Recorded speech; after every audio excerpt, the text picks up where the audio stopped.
Treatment আর দিব না, বাচ্চা হোক আর বৃদ্ধ হোক, আমরা কেউ কোনো ট্রিটমেন্ট দিব না।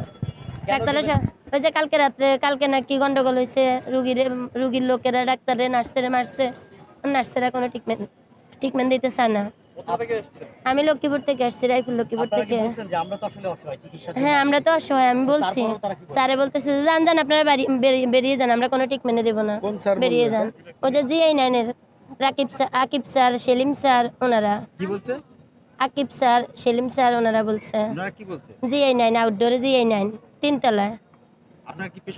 হ্যাঁ, এই যে আমার বাচ্চা অসুস্থ, 1 মাস ভর্তি ছিল, ওর পেট ফুলে গেছে, বলছে যে সমস্যা হলে নিয়ে আসতাম। ওর হাইটে সাননি আর হচ্ছে ফেনকারাইটিস, 2টা সমস্যা ধরা পড়ছে। এই মেডিকেলে 1 মাস ছিল ভর্তি।